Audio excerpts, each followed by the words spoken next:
티스토리를 오랫동안 운영을 했음에도 불구하고 좀처럼 수익이 나오지 않는 분들이 많이 있을 텐데요. 오늘 이 영상 끝까지 시청을 하시면 왜 방문자와 수익이 반비례하는지, 그동안 왜 수익이 없었는지 이 시간 자세하게 설명을 좀 도와드려 보도록 하겠습니다.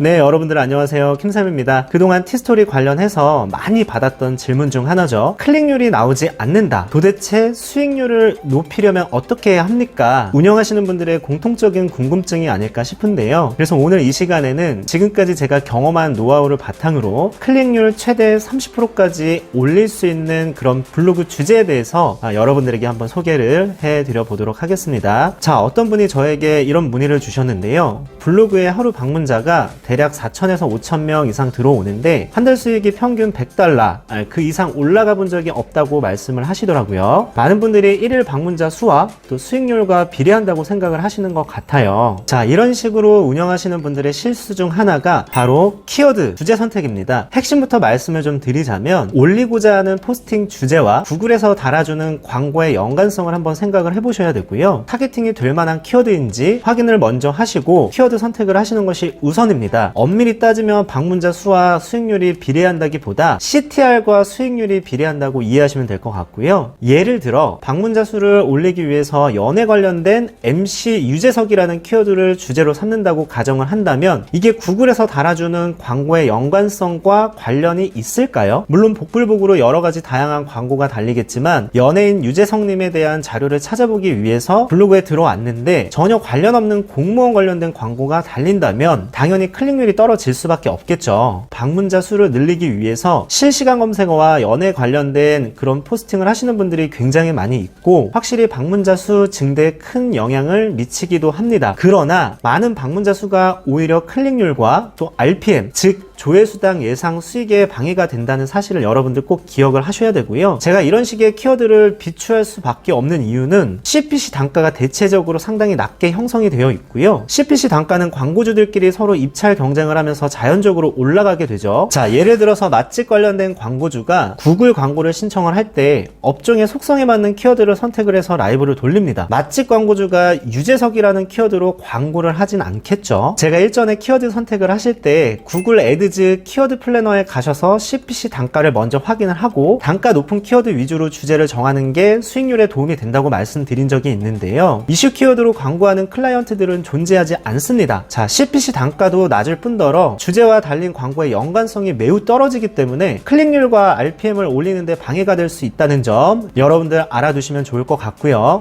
자, 그렇다면 어떤 키워드로 주제를 정하는 게 좋을까요? 저는 정부지원금 관련된 키워드나 대출 관련된 키워드로 정보성 위주의 포스팅을 하고 있는데요. 자, 예를 들어 대출 키워드를 한번 볼까요? 대출 관련된 키워드로 광고를 하는 클라이언트들은 상당히 많고 또 경쟁도 엄청 세죠. 경쟁이 치열하기 때문에 클릭당 광고 단가가 상당히 높을 뿐만 아니라 타겟팅이 높다는 큰 장점을 가지고 있습니다. 예를 들어서 대출이 정말 필요한 분이 여러 가지 정보를 찾기 위해서 내 블로그에 들어왔다고 가정을 합시다. 물론 포스팅 내의 정보도 확인을 하겠지만 그 안에 달린 구글 광고 중에 마음을 사로잡는 대출 광고가 송출되어 있다면 당연히 필요하고 궁금하니까 눌러보겠죠. 자, 그리고 대출이나 보험 관련된 키워드가 저품질 키워드라고 말하시는 분들이 있는데요. 지난 4개월 동안 티스토리를 운영하면서 한 번도 저품질에 걸려 본 적이 없습니다. 업체를 홍보하기 위한 강한 홍보성 내용이나 혹은 불법 키워드가 아니라면 정상적인 정보성 위주의 포스팅은 저품질 위험이 거의 없다고 보시면 되고요.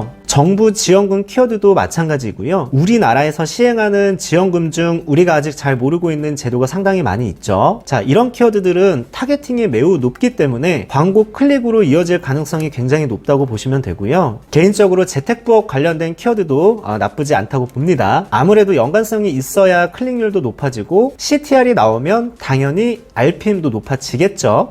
요약을 하자면 첫 번째, 방문자를 늘리기 위해 의미 없는 키워드를 활용하지 말 것. 자, 두 번째, 높은 CPC 단가 키워드를 적극적으로 활용할 것. 세 번째, 블로그 주제와 달린 구글 광고의 연관성을 확인해 볼 것. 자, 네이버 블로그와는 달리 티스토리는 주제 선택이 굉장히 중요합니다. 더불어 높은 CPC 단가의 키워드 추출에 대한 고민을 해 보신다면 아마 조금씩 답을 찾아가지 않을까 싶네요. 오늘은 여기까지 하겠습니다. 킴쌤이었습니다.